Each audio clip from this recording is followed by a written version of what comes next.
Um, um, the person at the admin, please, you did not play the audio of the video you are playing. You did not optimize for sound when you wanted to play this video, so we cannot hear anything. We can only see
So we are thinking that we can wait for maybe 3 minutes more or 5 more minutes, because we scheduled to have Professor Desiree Lewis from University of Western Cape to share the panel.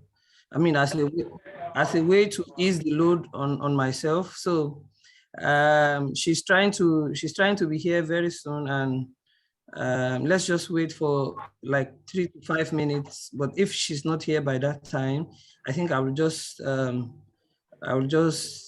carry on with sharing the panel. Thank you very much. It's okay. Thank you. Yes, and Igwe, Keleshi, I think you are joining with 2 devices. Is that correct? Because we can see, yeah. So I'm basically asking, if you are joining with 2 devices, perhaps you should deactivate one, because you shouldn't be appearing as 2 panelists. Aha, better. Thank you.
Professor Dr. Abrao, can you mute your mic for thank you.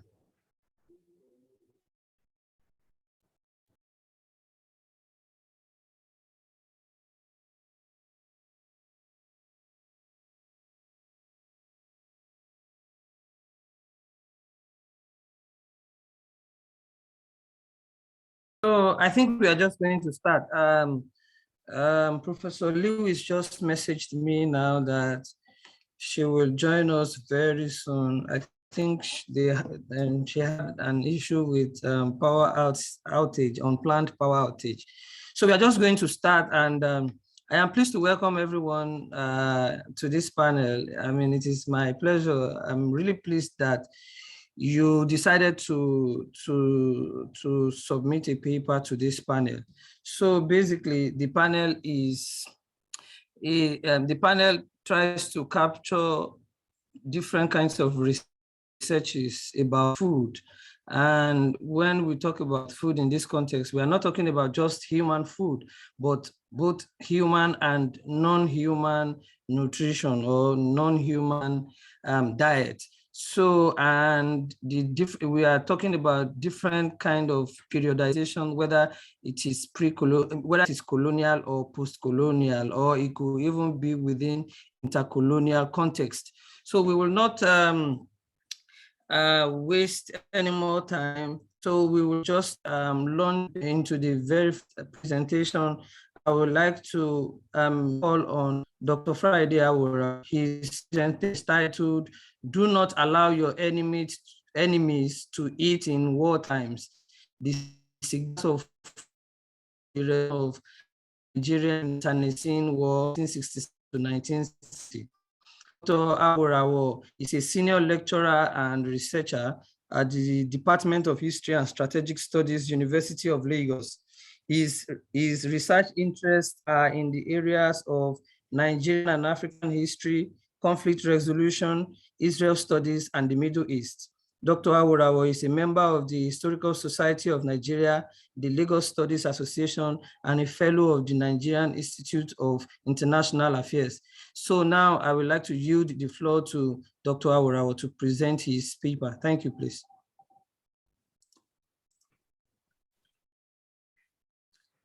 Thank you immensely for the opportunity to be here today and meet colleagues who have also participated, who have presented papers along a very unique conference for this year. In many respects, I also meet my brother and friends, Dr. Sheung, who has also put on this panel for we to have opportunity to discuss issues of food, even though food in this context has so many dimensions. But as a way of direct to the focus of my paper, which is essentially part of the title as it reads, that do not feed your enemies in war's time, the significance of food in the Nigerian Civil War. In minutes, the history of the Civil War has been documented as to regard the root of the Nigerian Civil War, among other things. So that is essentially the focus of this presentation. I know there are also other ongoing research as we speak now, people trying to relate other dimensions to the war, which were hitherto not known to have focused and receive adequate attention in scholarship. But in this case, I'm now looking at the aspect of food, which is actually a strategy in warfare, and how significant it was at that time, and in lessons we can also learn regarding the role of food as is central to the very existence of man or even animal. Indeed, the Nigerian Civil War, of course, started in 1967, following the disagreement and contradictions between the federal government shortly after the counter-coup of 1966 that led to the emergence of Yakubu Gowon as the then head of state. Of course, the consequence of that action, the counter-coup, which brought Yakubu to power, and the concomitant effect that various ethnic dimensions they actually assume, for which so many people were killed, the Easterner in the North versus the rest, as the case may be, triggered a lot of issues. Shortly after that, the issue couldn't be resolved diplomatically.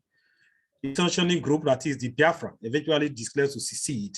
And of course, no government, as even up to the 21st century, Nigerians will always say that no one will encourage for a country to be disintegrated on the account of a group trying to secede. Of course, that eventually triggered the Civil War.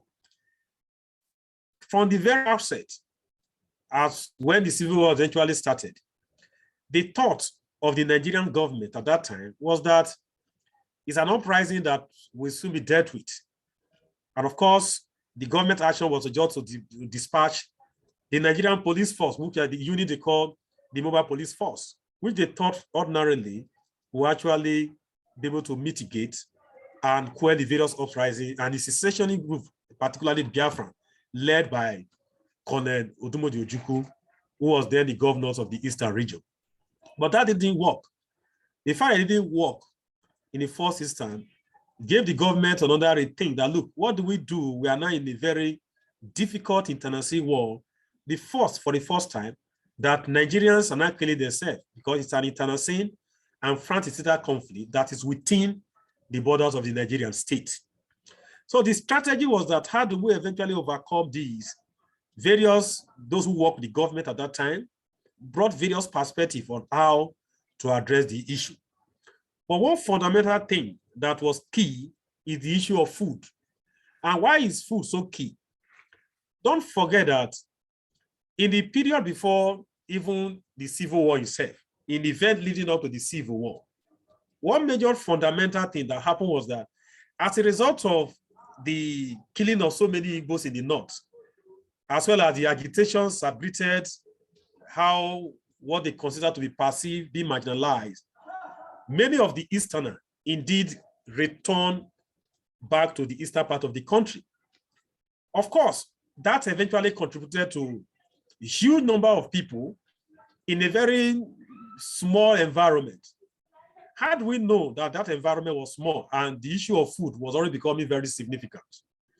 Two major reasons alluded to this fact. First was that in analysis of the space in terms of the land, the geographical spread, indeed, between 600 to 1,000 people were to be maybe have access to a square kilometers of land.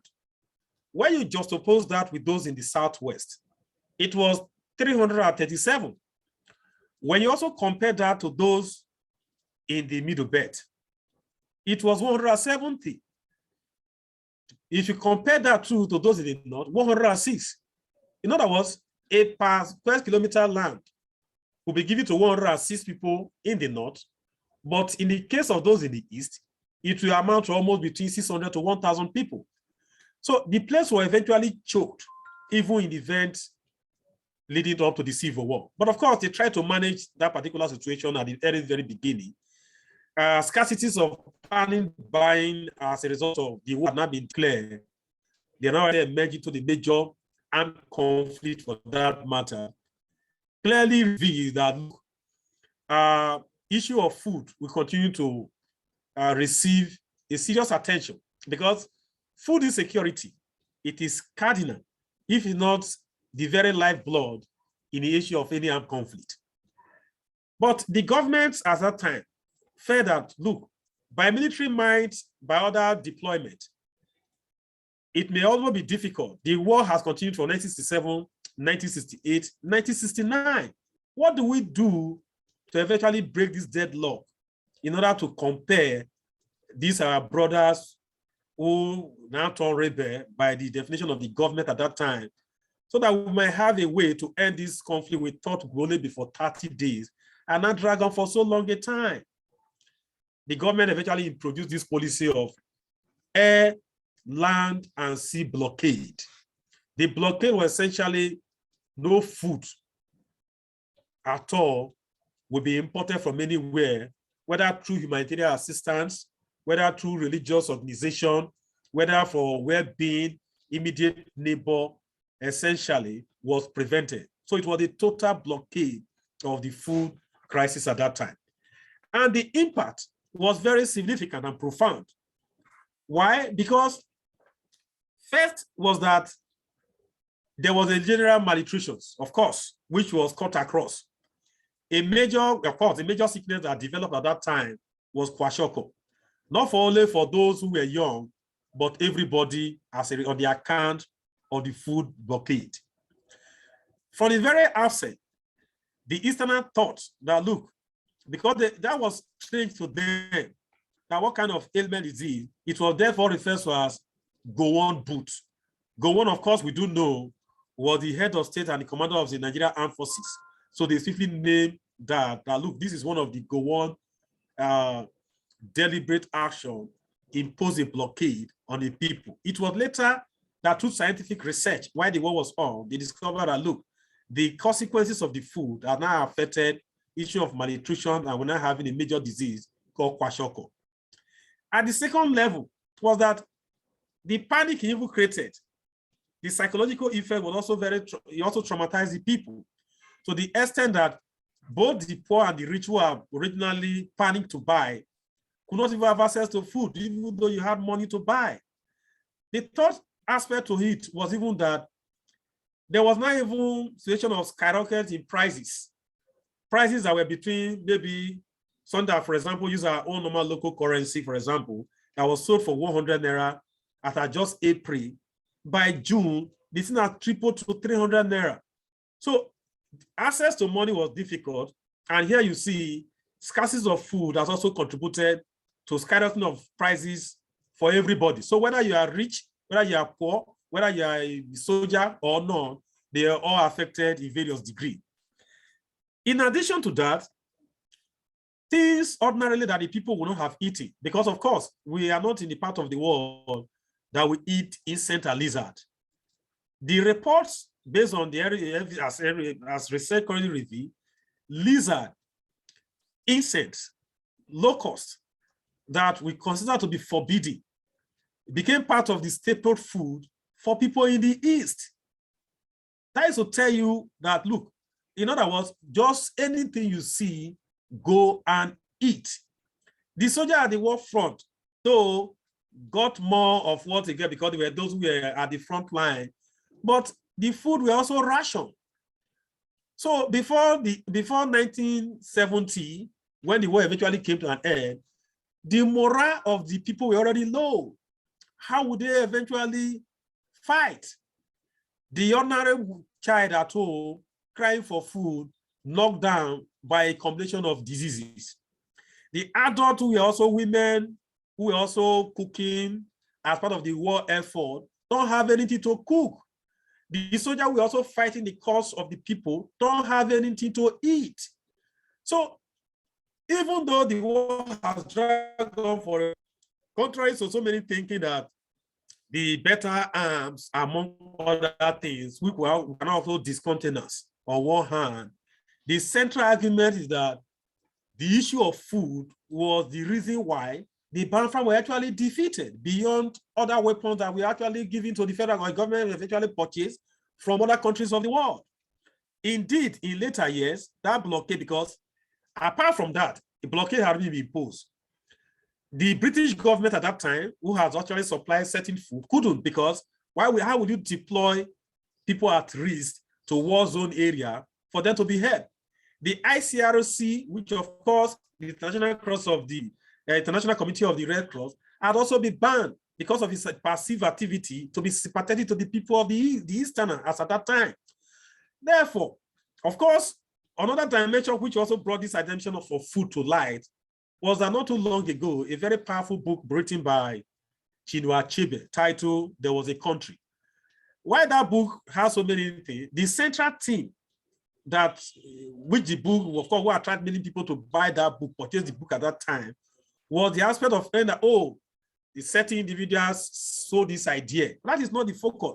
The idea is that the strategy of food, don't feed your enemy in war times, actually work out. And at any rate, there's nothing fair in warfare.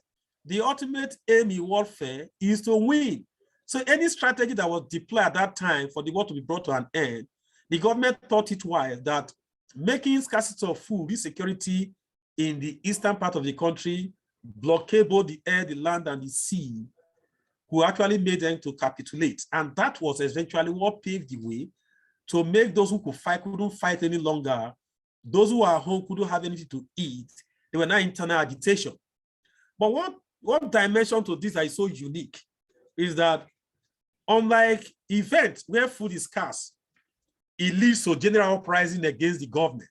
Recall that one of the major reasons, if you have to try to juxtapose events, that in the case of scarcity of food and the skyrocketing of prices in the event leading to the French Revolution of 1789, trigger a way government was brought down. When you juxtapose that to event here, you also see that in this case, it actually contributed to the reason why the people were eventually defeated. So what are some of the profound lessons we actually learn from the issue of food as it affects the national psyche, as it also affects during the Nigerian Civil War and in contemporary times? The central argument is that any country, irrespective of how small, how powerful that country is in the 21st century, will not be able to engage in a prolonged armed conflict if there is food insecurity. That is basic. And of course, the evidence, as we speak today, will give a testimony to the ongoing Russian invasion of Ukraine. Of course, before Ukraine supplied wheat of larger quantity to the whole world, see how that has contributed to skyrocketing of prices all over the world. So countries ordinarily not involved are now also bearing directly or indirect burn on the account of food insecurity.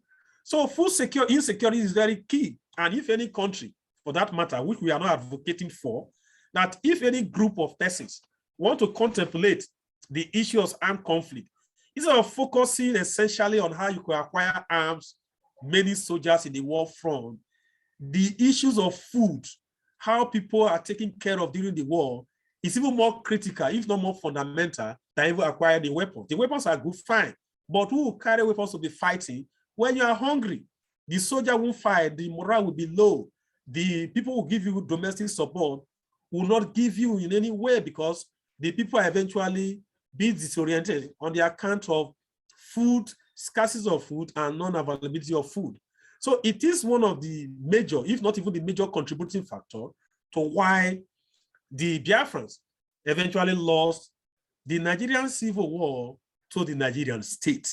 So those are the central argument that whether we like it or not, food was a major contributing factor to why indeed the Civil War came to an end in a manner in which we eventually had it in 1970. Otherwise, if food, of course, was actually adequate and there were other ways of getting regular supply, perhaps the history of Nigerian Civil War would have been a different account today. Perhaps maybe we would have had a country called Biafra Republic, as the case may be, because this food remained very critical and in no small way contributed to why they eventually capitulated and lost the Nigerian Civil War.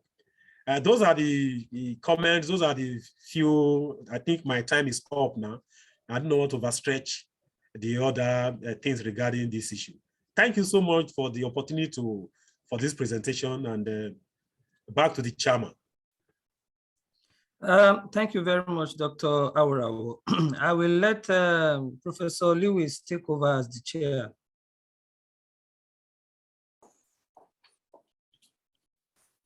Thank you. I'm so sorry for that. We've had the most insane load shedding power outages, which were unannounced. My understanding is that we've had the first speaker, and yeah, so rather than have a Q&A and discussion now, I think it's best to go on to the second speaker. We'll speak for 20 minutes. Oluwaseun Williams, my apologies for pronouncing your name so badly. So yeah, let me hand over to you and let you speak for 20 minutes. Thank you. All right. Good day, everyone. And the title of my paper, I hope you can see my screen, please. Yes. I think you can see my, yeah, thank you. Yeah. So the title of my paper is Where the Interests of Finance and Humanity Coincide, the Colonial Pathologization of Human and Animal Diets in Nigeria.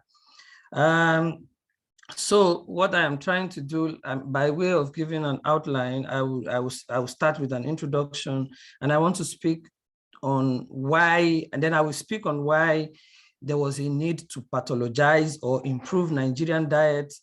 And then I will touch briefly on the advent of the new science of nutrition in Nigeria. And then I will speak on the colonial discovery of deficiencies in Nigerian human diets, and then on, the discovery of the deficiencies in Nigerian livestock diet as well. And then I will conclude by presenting a framework for understanding colonial nutritional interventions in Nigeria. So where exactly is this place where the interest of finance and humanity coincide? Basically, we are not talking about a physical geographical location, but what was understood as that's the convergent point for the interest of finance and humanity is the issue of the improvement of nutrition in colonial societies. So colonial authorities, there was a report which is known as the Report on Nutrition in the Colonial Empire. The report was issued in 1939, Committee of Economic Advisory Council. And that report says that it is important to improve the nutrition of people in the coast. And doing that will mean significant economic benefits to the colonial empire, as well as it will also translate to mean a general improvement in the standards of health and well-being of the natives, which will result in optimal labor productivity. So in this work, I am trying to domesticate what Michael Warboys did in an article in 1991. The article is known as The Discovery of Colonial Malnutrition Between the Wars. So in that paper, Warboys took a macro historical view where he was looking at the colonial societies in general, which included Africa as a continent and Asia and other parts of the world. So I am trying to domesticate that. And what I am trying to do here, David Arnold has done something similar in that paper that I put up. I put up a screenshot of the first page of the paper there. It's the one in front, the discovery of malnutrition and diet in colonial India. So in this case, I am trying to domesticate all of this into a Nigerian context. And I am focusing, there are different dimensions of nutritional deficiencies, but I am focusing specifically on protein deficiency, animal protein deficiency in humans, and mineral deficiency in livestock. So basically, why was there the need to pathologize or improve Nigerian diet? I mean, first, I will try to break down what is meant by pathologize. When something is pathologized, it basically means that that thing is represented as diseased or as abnormal. So, I mean, this was during this keyed into the philosophy of colonization and imperialism, the civilizing mission. The Europeans were far more, and they had the responsibility to help to help Africa to modernize. So I want to use a statement by Rob in a 2010 paper to speak to was the case. So colonial authorities, colonial scientists, they used Nigerian and economical and nutritional local diets in Nigeria, that is, we are talking about human diets here, of course, that these foods were largely poor. They could not give a balanced diet.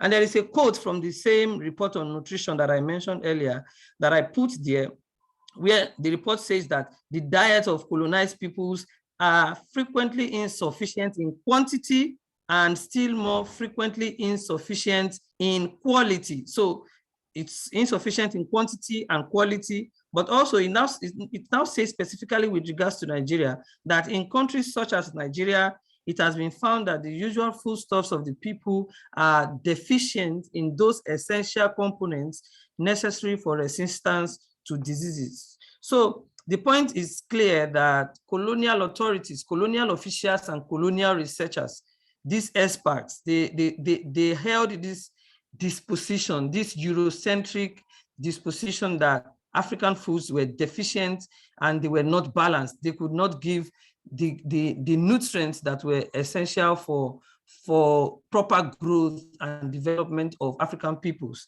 So I think now it is clear why the colonial experts pathologized and saw the need to improve Nigerian diet. It is simply because they wanted to expand imperial economic fortunes. That's on one hand, and on the other hand, they wanted to ensure the well-being of the local labor force. But why did they need to ensure the well-being of the local labor force? If they made sure that the local peoples were much more healthy, they will be much more productive as colonial laborers, and that will also translate to mean improved economic gains for the empire. So to ensure these two objectives, good food is essential. So this is the issue area where that report was speaking on the fact that this is a point where the interest of finance and health intersected. Now, I need to point out the fact that this was during this period, basically from the 1930s to about 1905. This was the era of colonial development and welfare. But beyond that, it was also the era of the emergence of the science of nutrition.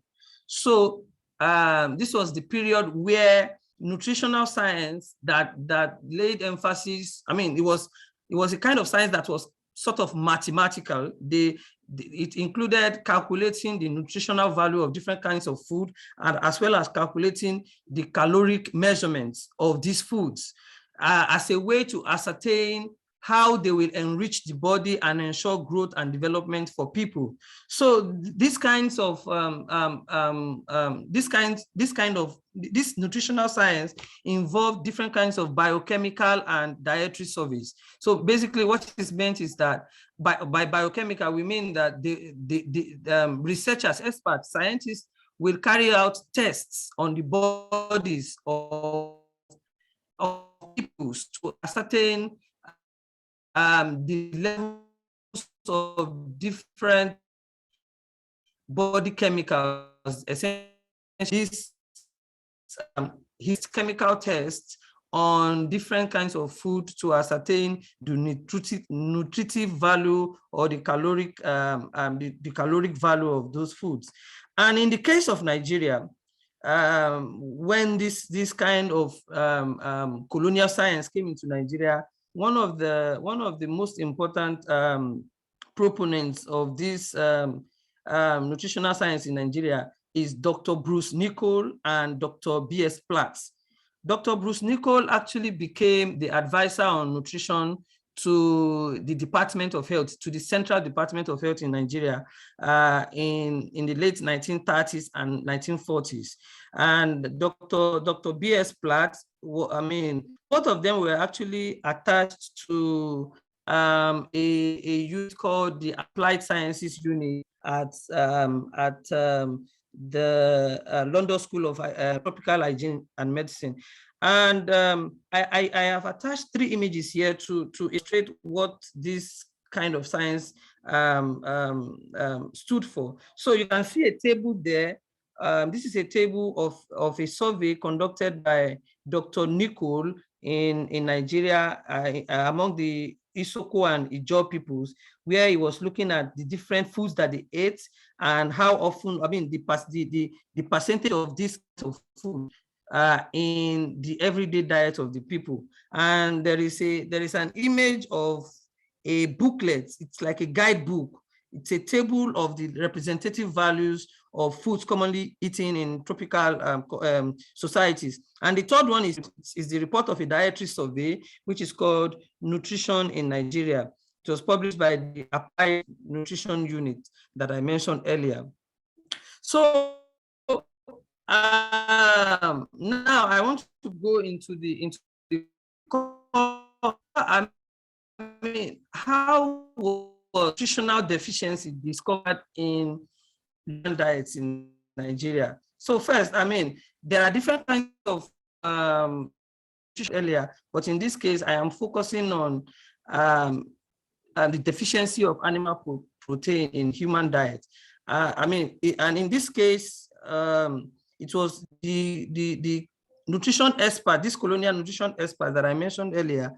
They conduct different surveys on different kinds of food in different of Nigeria, and it was discovered that animal protein was lacking in a lot of the diets Nigerian people ate. And they linked this to the prevalence of certain diseases such as cirrhosis, anemia in pregnancy, kwashiorkor that Dr. Awurawa mentioned, and protein deficiency in childhood. So they found out that the deficiency, the insufficiency of animal protein in the diets of Nigerian peoples was responsible for these kinds of diseases. But then this can be explained basis regional disparity in meat consumption in different parts of the country. So it was found that towards the north of the country, people usually ate some significant quantity of meat, but in the south, there was only an occasional small quantity of meat that was eaten. And this is corroborated by the annual report on the social and economic progress of the people of Nigeria in 1933. And you can see on the map there, if you look closely on that map, you can see that the area 1, 2, and 3, which are in the north of Nigeria, didn't have any issue with protein deficiency. But if you look at area 4, 5, and 6, which are in the north, which are in the south of Nigeria, you can see, cases of protein deficiency and vitamin deficiency in these different parts. So, but then the disparity in meat consumption in the two regions of Nigeria can be explained by the regional disparity in livestock production. And this was due to the fact that the spread of the difference in regional spread of tsetse fly and the consequent trypanosomiasis. So with the implication that the southern region was the tsetse belt, and this tsetse fly was induced to livestock production. So there was very, very, very insignificant livestock production going on in the south, but in the north, there was heavy livestock production happening, as a result of which was meat consumption in the north. Now, how did these colonial experts thought that they could fix this situation? It was generally recommended that there has to be an increase in meat production and meat consumption, especially in the south, but of course, that's the breadth of the country. And in order to be able to achieve increased meat production and consumption among the native populations in the country, of course, it was not a country as at then; it was only a colonial territory. So there has to be an increased livestock production and livestock commerce. So the production of livestock has to be much more systematized and expanded. And then the livestock commerce, or what you can call cattle capitalism or livestock capitalism, had also to be intensified and expanded. And to achieve that, the colonial government had to establish what was known as livestock improvement centers, where they taught improved systems and modern systems of livestock management and livestock production. And these were established in areas such as Jakiri, Ado-Ekiti, Benin, Kebbi, Katsina, Biu, and different. And in fact, there was also another one in Ibadan, which was known as the Fashola Livestock Center. And apart from that, they also, pushed for the establishment of central abattoirs that will have the proper kinds of modern machines that would process meat. So they wanted to establish central abattoirs and meat works, where, in which case they would outlaw the killing, the slaughtering of animals in private homes, and then everything would now be centralized. Of course, that would also yield more taxes into the pocket of the government. But also, they also saw the need to establish canneries, that is, places where meat, after they have been slaughtered and prepared, will be put into cans and sealed. And then there will be refrigerated vans that will be put on the train system, such that the central abattoirs and meat works will be located in the north instead of trekking the animals by foot to the south. So the animals will be slaughtered in the north, and then they will be put into cans or transported as fast as possible down to the south in refrigerated vans. So this is believed as this method by which they could fix, they could increase meat production and meat consumption. But not this increase was not only a question of increase in quantity, but it was also a question of giving out quality meat, uncontaminated meat for the population to eat, and for them to, in order to ensure proper growth and well-being of the people. But then the need to feed the people, the need to fix the deficiency of animal protein in the population led to the discovery of deficiencies in livestock, in livestock diet in Nigeria. So it was found, in the process of trying to improve the quality of meat that was gotten from the cattle and other kinds of livestock, such as ram, sheep, and goat, it was discovered that the grasses, the pasture of the Nigerian area were largely lacking in essential mineral salts. And in this case, the most important ones were calcium and phosphorus.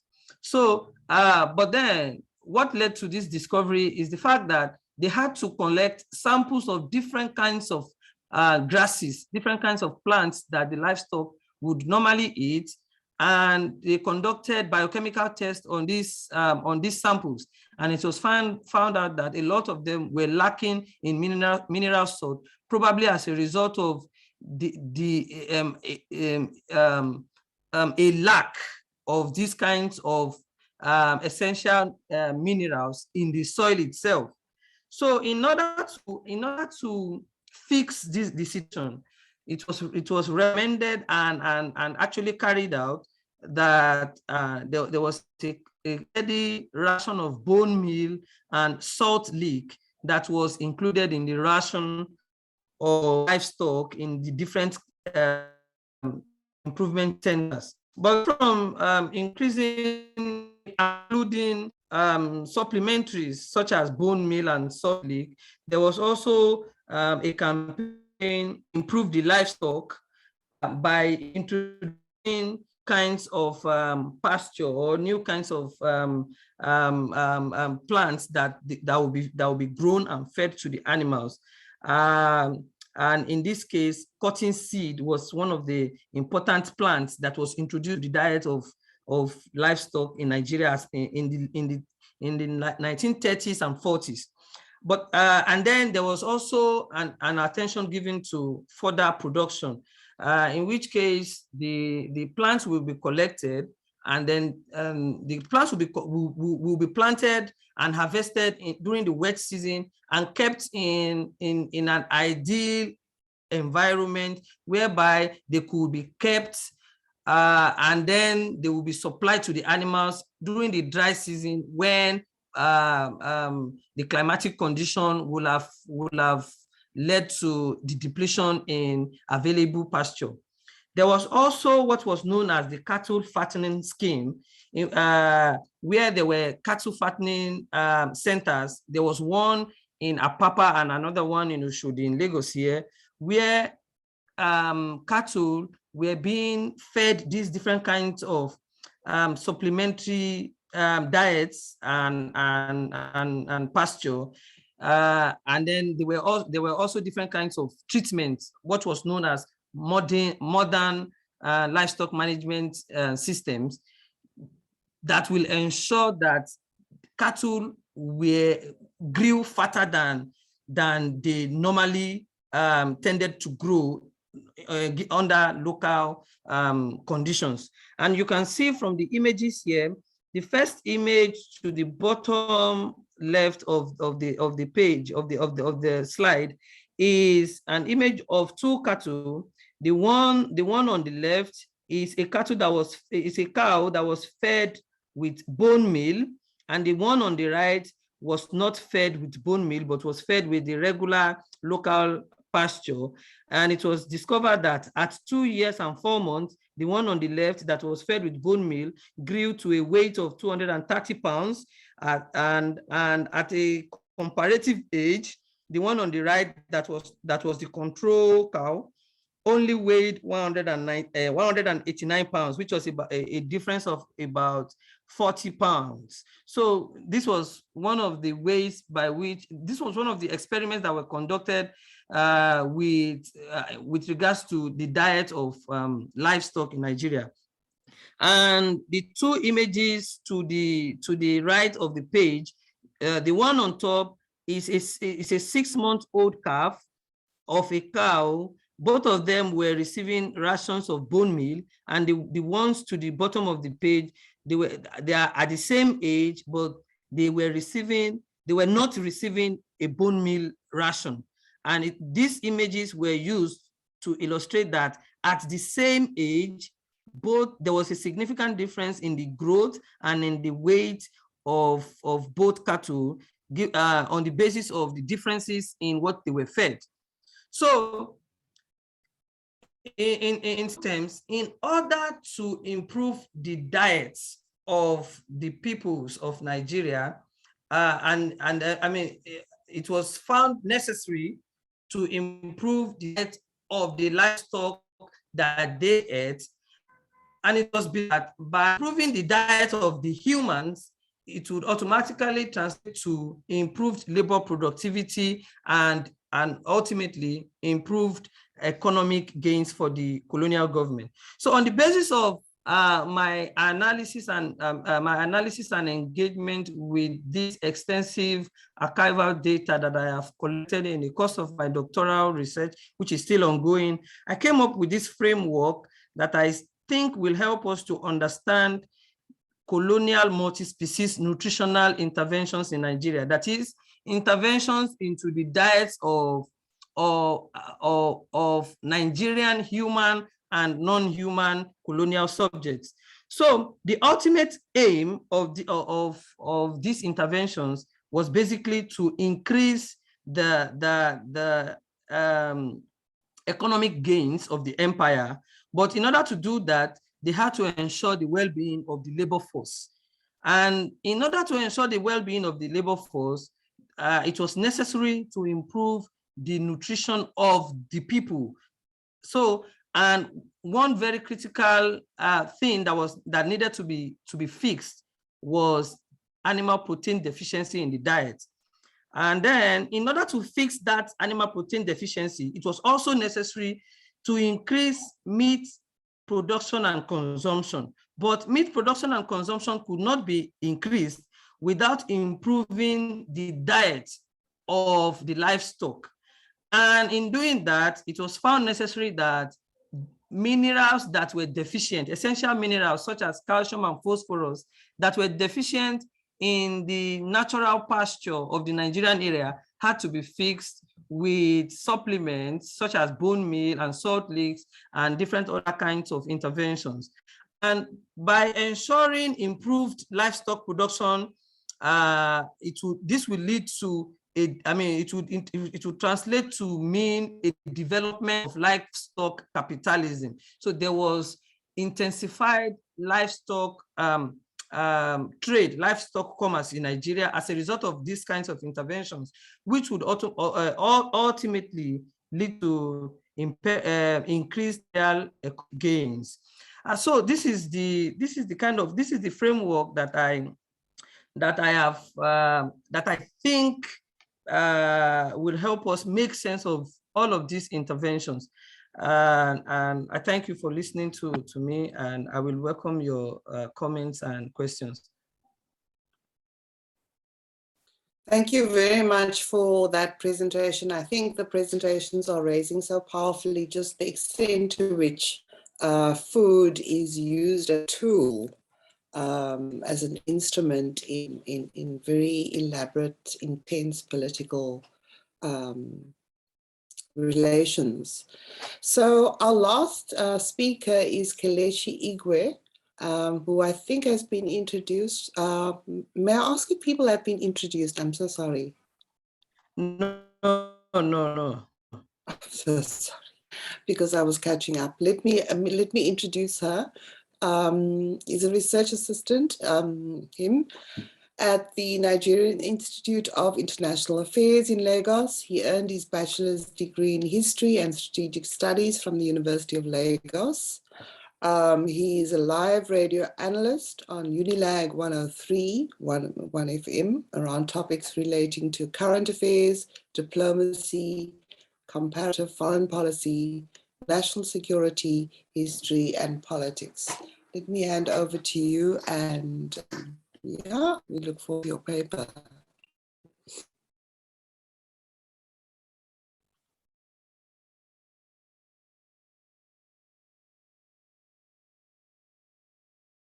I think you're still on mute.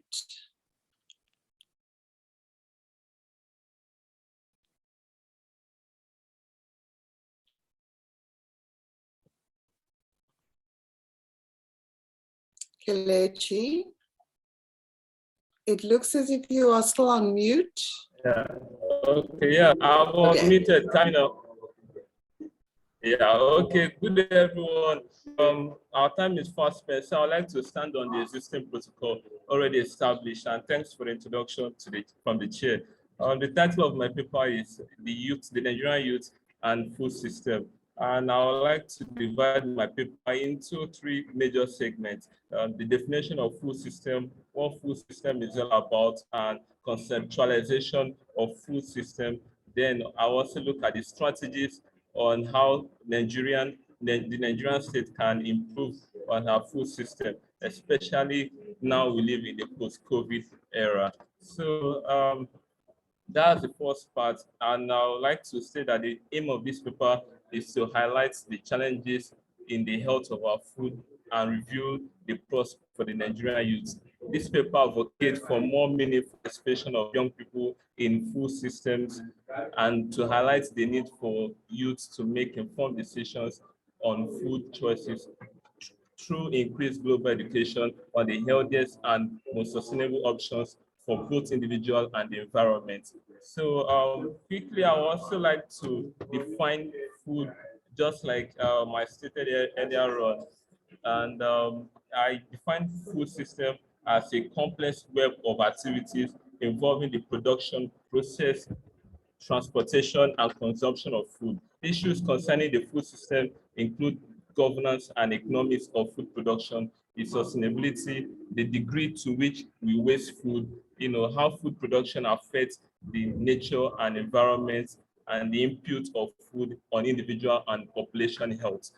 This is the aim of my paper. So, of course, the last year's United Nations International Youth Day so the theme was centered around food system and how to improve food system, not just in the entire world, but then the United Nations charged member nations to go about to improve on their national policies in food system, as well as encouraging youthful participation and involvement in food system on innovation and more exploration. So the attention of the global space have been drawn to the need why the youth have to be involved in food system. And this is the major thrust of this paper, just like I was saying earlier on. The health of our food system, profoundly affects the health of our bodies as well, and that of our environment, our economics, and our culture.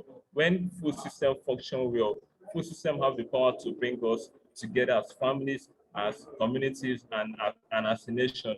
But too many of the world food systems are very fragile, and when they are unexamined, they are very, very much vulnerable to collapse, as millions of people around the globe have experienced firsthand during the COVID-19 crisis. When our food system fails, the resulting disorder threatens our education, our health and economy, as well as human rights, peace, and most especially security. And I would like to, draw some juxtaposition here of, why last 2 years, the United Nations World Food Program won the Nobel Peace Prize, and this is very much, strategic to why, it draws the line that that stipulates that there's a huge connection between food system and conflict and violence. When there's no food, then the perpetrators of violence uses the lack of food and food insecurity in general to, as a tool for violence. But then when there's an abundance of food in states, then violence, is greatly limited. The end goals of the United Nations equally, stipulated zero hunger, no poverty, goal number one, no poverty, goal number two, zero hunger.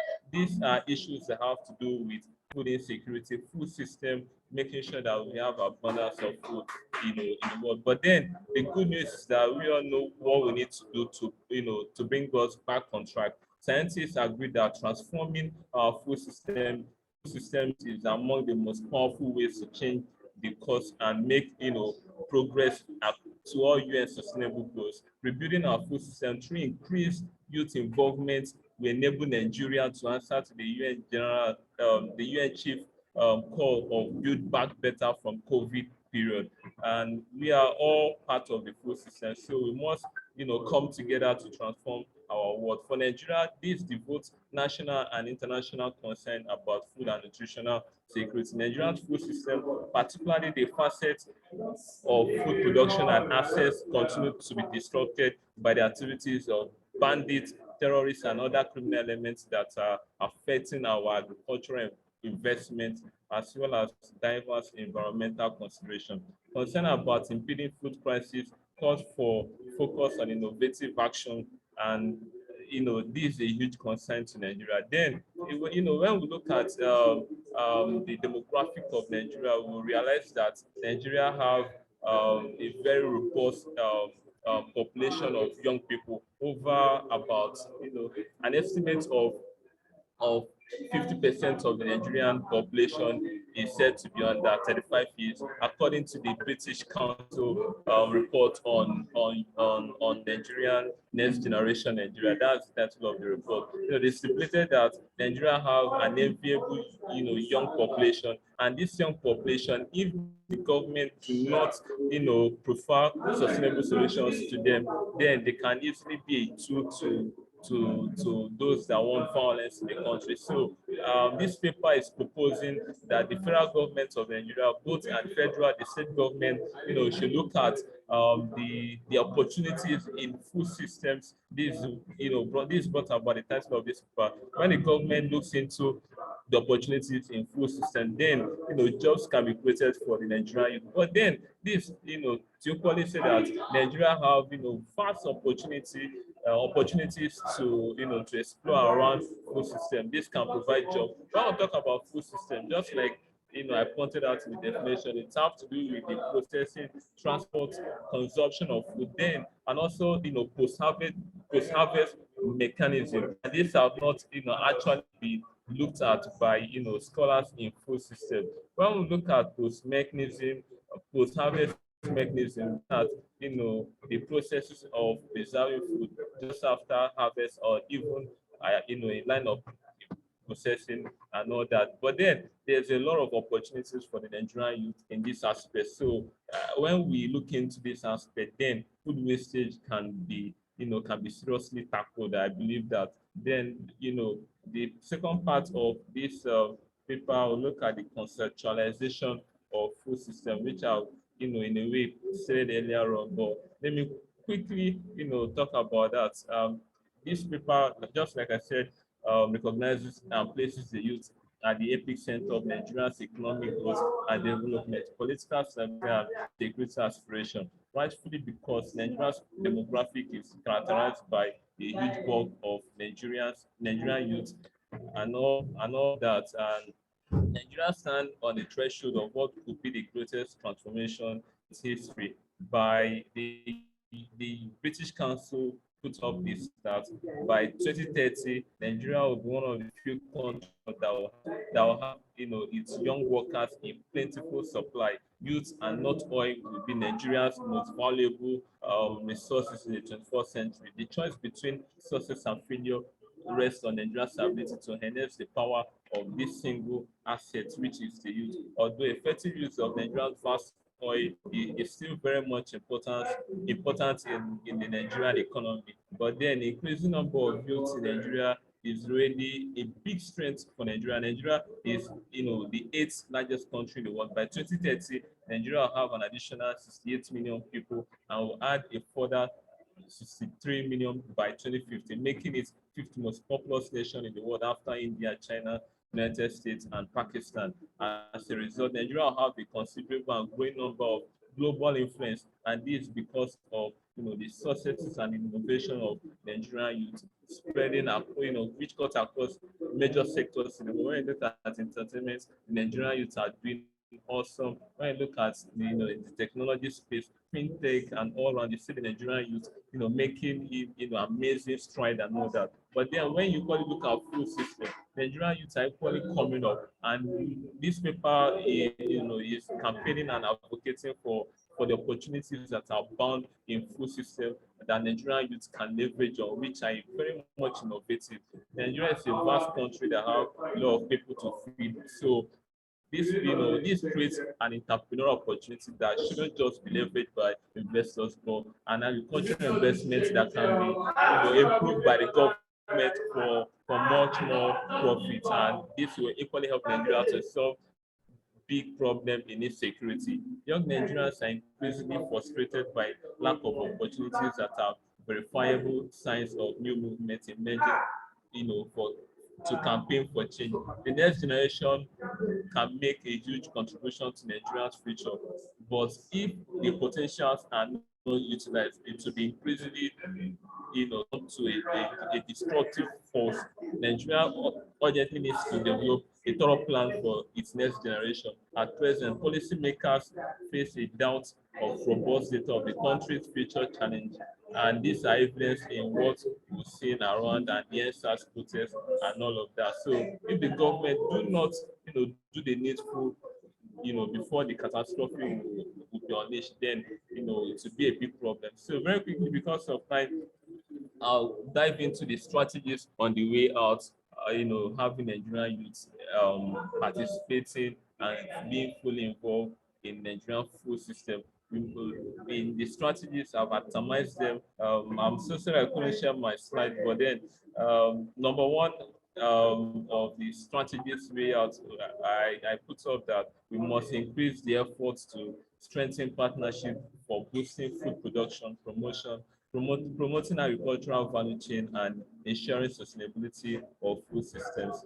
We need the United Nations Food Agricultural Organization and other UN specialized agencies for a partnership to sustain youth agricultural entrepreneurs in the state and the federal level for viable agricultural production.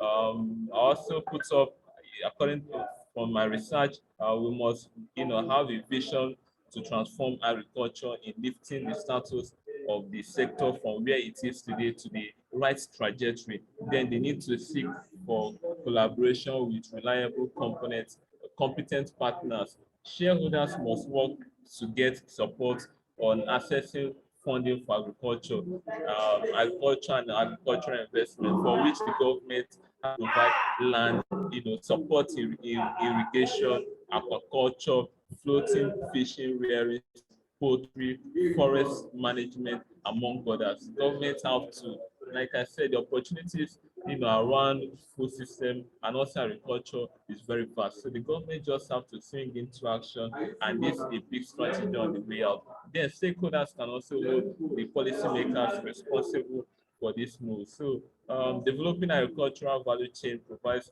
a much desired push for economic growth, employment, and increased income to households, and therefore the need for wider participation. This paper proposes a stronger collaboration of the states and all UN agencies, private sector, civil society organizations. The state must, take the advantage of a global flagship partnership program undertaken by the United Nations Food and Agriculture Organization, called 3AD Plus, which means Accelerator for Agriculture and Agro Industry Development and Innovation, which aims to develop inclusive and sustainable value chain by ensuring that investments in agricultural industrialization have positive economic, social, and environmental impact that can be another entry point for the state. These are the strategies I'll put forward that can help Nigeria mitigate the issues surrounding our food system and have our vast, majority of Nigerians fully engaged in food system for innovation and further participation. Thank you very much for having me.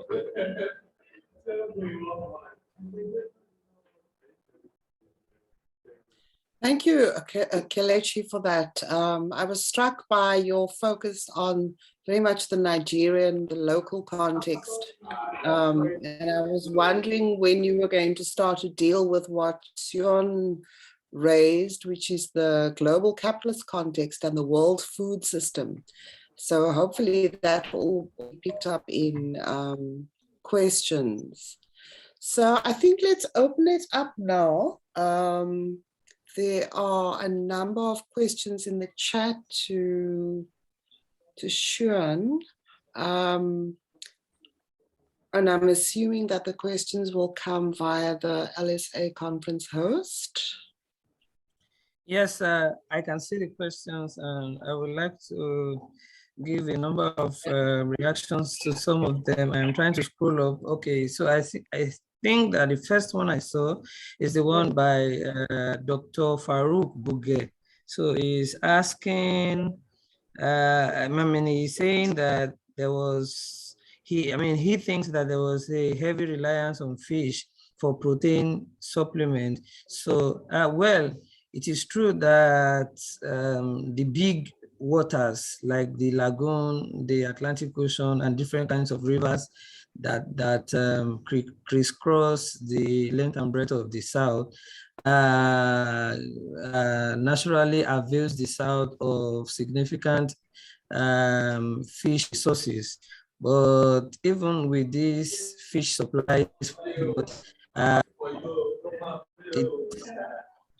Keleshi, could you mute, please? So, the colonial... Keleshi, could you please mute your device, please? Can the host mute Keleshi, please? So it was from the dietary surveys that were carried out in different parts of the country. It was found that there was still significant animal protein deficiency across Nigeria during this period, but this animal protein deficiency was much more acute in the South. And I will quickly link this question to the question by Akindele Okpeyemi, who is saying that colonial peoples of southern Nigeria reared domestic animals. How or why did they still have protein deficiency in spite of that? So all the livestock production that was undertaken, that was naturally undertaken in the southern part of Nigeria, was only done for sustenance, for home, to sustain the house, subsistent and livestock production. There was no large commercial scale livestock or animal husbandry, like, I mean, comparative to what took place in the north, in the south. So in the south, livestock production or animal husbandry was largely a subsistence kind of engagement. But in the north, there was, I mean, we have people who are known to be cattle herders and livestock producers. Indeed, the northern country was really regarded as the section country. So all of the hens and dogs and goats were barely enough for the household, not to mention enough for trade. And then Akindele Okoyemi also asks about disaggregating the data. Well, as much as I have engaged the data that I have, I mean, I think that I have about 10,000 pages of relevant colonial data on this, question of nutrition and animal and human health, intersected. And I do not usually, I don't think that the focus was largely to disaggregate the data. It was basically to take samples here and there and to basically, at the end of the day, establish that there was significant animal protein deficiency. But of course, one could interpret this within the logic of colonial science, which basically was to serve an ultimate end, and that ultimate end being cattle capitalism or livestock capitalism. So, but in order to be able to, achieve the intended intense meatification, the means of meat consumption in Nigeria, have to be able to establish scientifically that there was a deficiency of animal protein in the diet. Then I think Hassan Rashid is saying that apart from the production of livestock, what other efforts did the colonial government made on the production of fishes, poultry, and other proteinous food?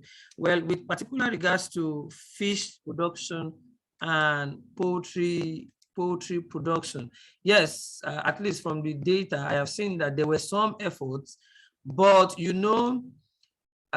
the predominant focus, the predominant focus was really on cattle. Even cattle above different other kinds of livestock, such as sheep, goats, and the likes. And the reason why the focus was on cattle is because a cow is a large animal. And by killing one large fattened cow, tens and hundreds of people could be fed with animal meat. So the pattern is common in different parts of the continent during the period. Indeed, what obtained with the cattle commerce or cattle capitalism in Nigeria is largely unique, is peculiar, because the colonial government did not attempt to take over and supply chain of the cattle commerce. Instead of that, they left it in the hands of the local Fulani, Hausa, and other producers and traders and dealers, unlike what obtained in different other parts, where the production or essentially the trade in cattle was left in the hands of, Europeans came and took over cattle production and cattle commerce.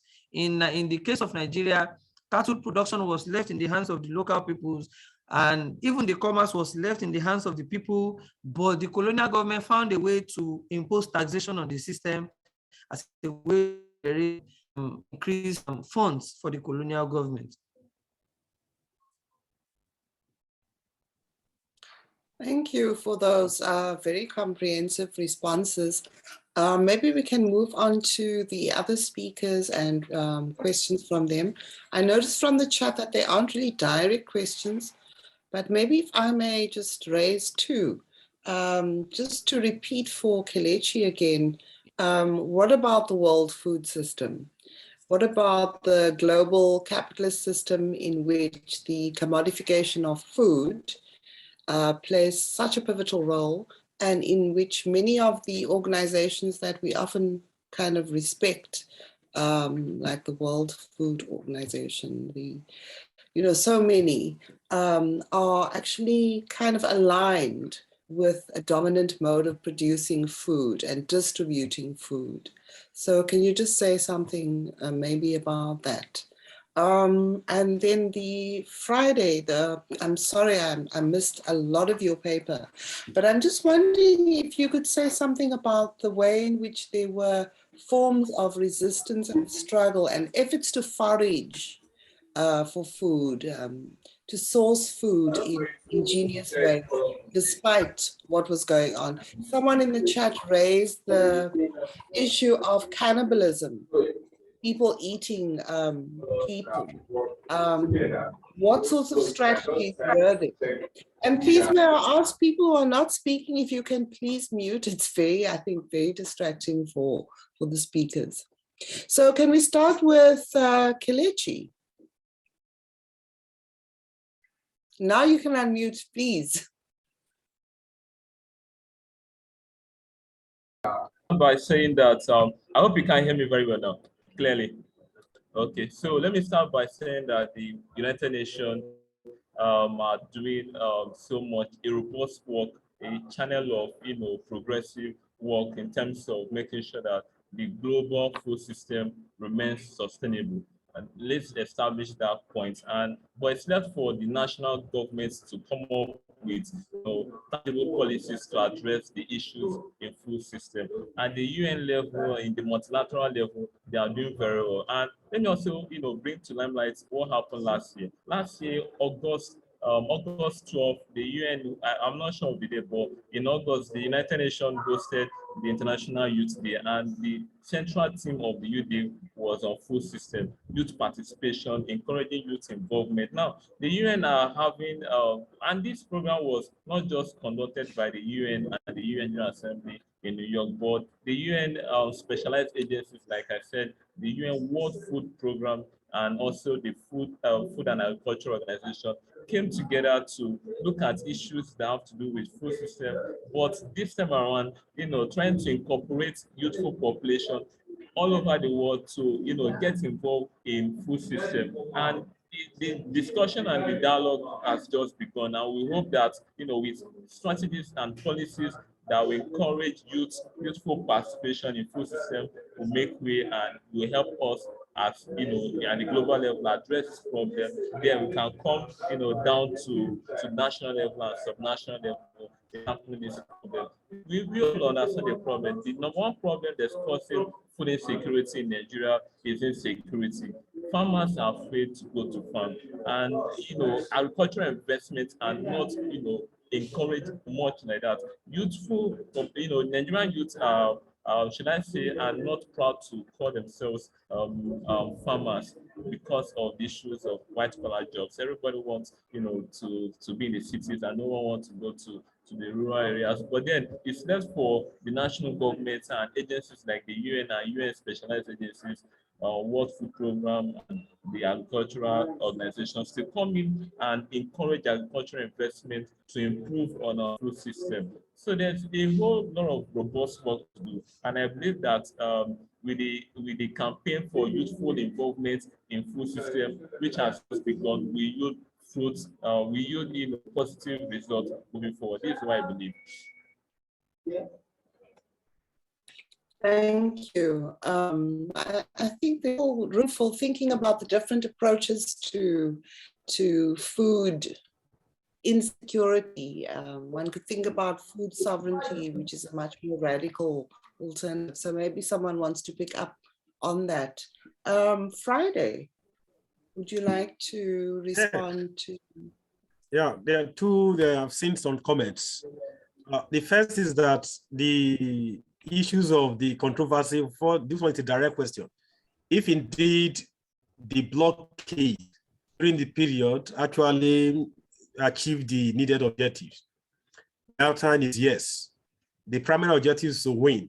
And since the blockade in terms of food could contribute to it, as the research clearly revealed, it greatly enhanced and make it possible for the federal government to overcome the Biafran who have demonstrated a lot of resistance. Then second, which is closely related to the first, was the issue of this cannibalism as we mentioned. We don't have, indeed, during the periods, as a result of the starvation, no doubt everyone was affected. They resorted to things, as I mentioned earlier, we don't eat. Lizard, rat, frog, these are the things we don't eat. And the Igbos don't eat that as well, but they resorted to that. But there are no evidence that they were eating fellow humans. So that would be speculating in the realm of history. For now, we don't have any evidence to say that indeed cannibalism was taking place while the starvation lasts. Then the third one, yes, which is also the last part, is that if there is a relationship between the issues of the blockade as well as the issue of the cannibalism as well, the answer is that there is no evidence to say that indeed people were eating themselves on the account of the starvation. But what we know that the intensity of the starvation actually contributed to why they capitulated while the war was on, particularly by the 1970s. Those are the evidence we have as we speak. Thank you. Thank you. Thank you for that response. I think I'm going to come back to HB. There's a question here from Rahim, which resonates with my question to some extent. Let me just quickly summarize it.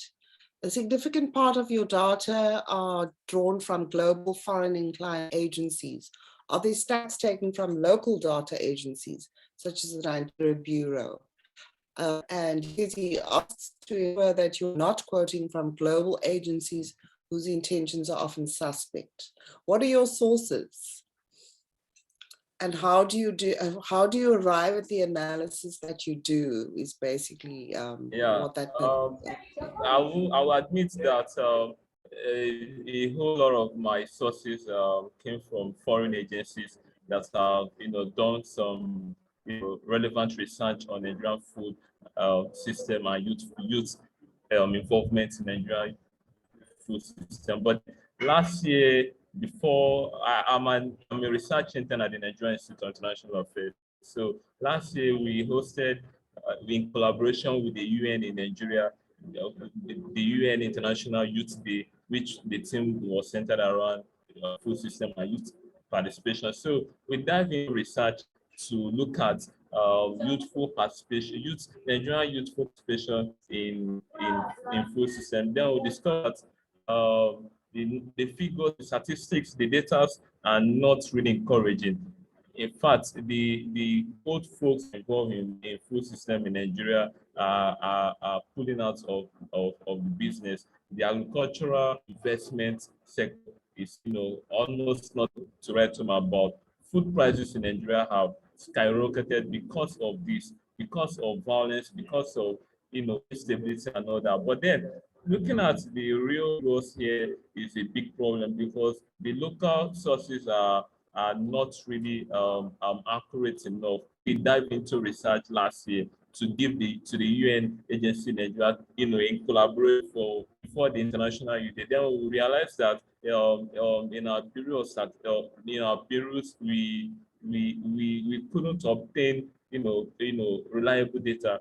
But then the UN agencies that have done this research that have figures, and the figures of youths that have suffered from violence and food system, then we knew that we have a lot of work. It's a work in progress, no doubt about that. It's still ongoing. Like I said, the conversation has just begun for youth to be involved in food system in Nigeria because of the massive potentials and opportunities that are embedded in food system that can help Nigeria solve unemployment and insecurity in Nigeria. When you have the youth engaged, then they can hardly become tools for violence. Thank you, Kelechi. I think there was another comment about youth. Maybe you could just quickly look in the chat, but maybe I can move too long because I don't see any other questions. But I just want to ask you, can one think about the nutritional needs of all groups being the same? Because I often think that the idea that everybody all over the world, the same nutritional needs, is quite problematic. And was that not also kind of a myth that colonialists worked with as reality in prescribing, in assuming that people lacked animal protein? I mean, how true is it to say that everybody has to have the same amount of animal protein? So was that not in some ways a ruse to promote their version of nutrition for capitalist gain?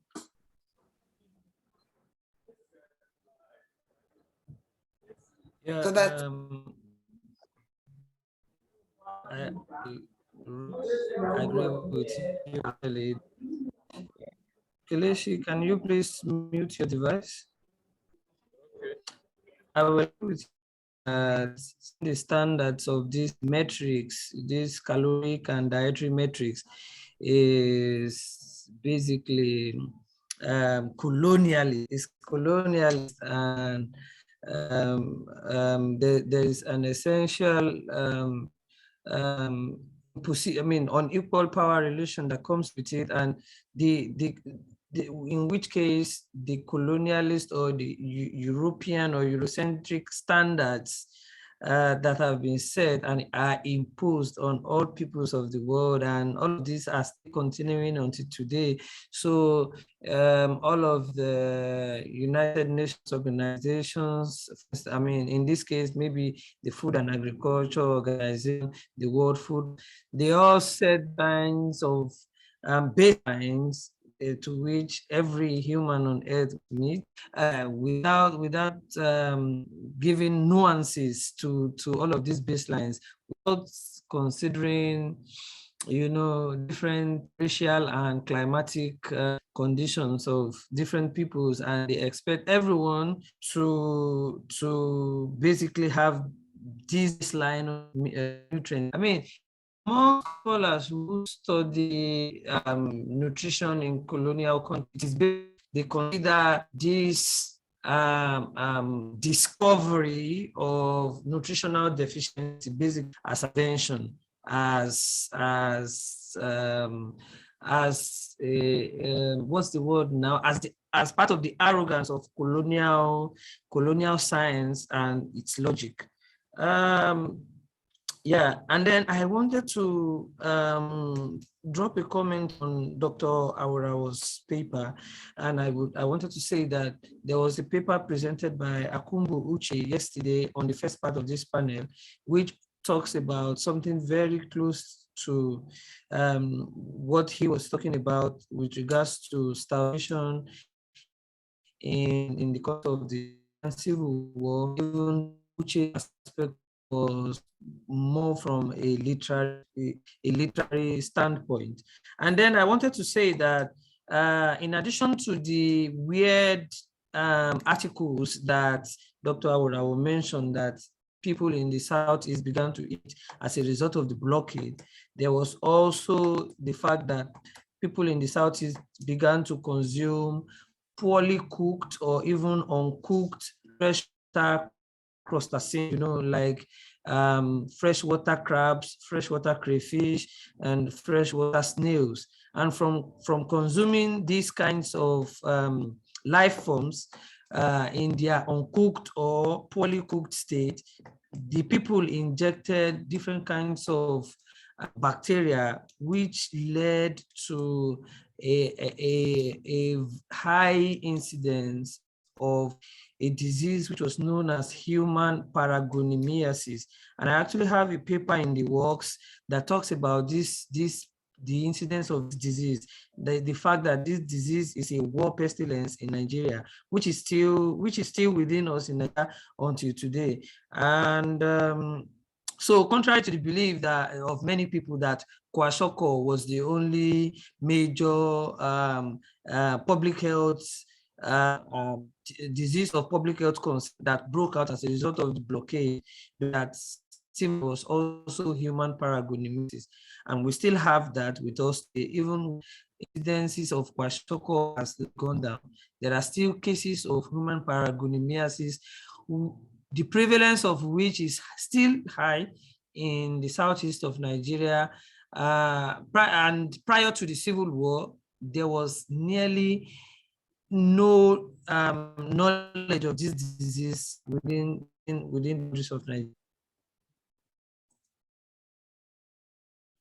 Thank you. Yeah, the legacy of food patterns that were entrenched through violence and oppression remain with us. Thanks for that reminder.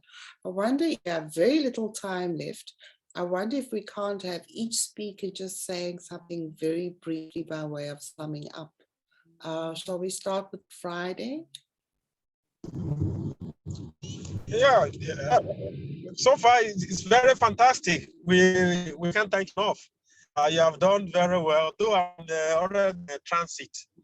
So, but I really enjoy. I am grateful for I thought I'm thanking you so much for the way you have handled this part of the program, and other colleagues and participants as well. I'm immensely grateful. Thank you so much. Thank you, Friday. I didn't realize you were in transit. Kelechi, anything to sum up by way of comments on topic? Okay, can I?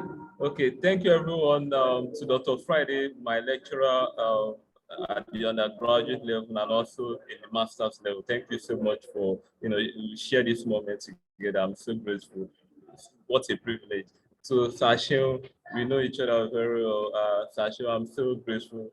Thanks for handling the panel earlier. And to our chair, I'm so thankful. Thank you very much. And yet again, I'll say the campaign for youth involvement in food systems in Nigeria has begun, and we keep, using education as a tool to advance this cause. Thanks to everyone.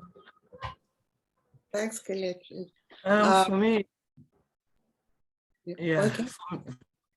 For me, I will just say that there can be no overstating the fact that the health of humans and animals is very closely linked, and that historians of Nigeria and of Africa and different parts of the world must rise up must rise up and begin to recognize the fact that human health and animal health cannot be studied in isolation of themselves. And so I want to thank you, the chair, and everyone who has participated in this panel, the presenters, and everyone who has joined us in the audience. Thank you very much. Thank you, everybody. And again, my apologies for being so late, but yeah, it is what it is.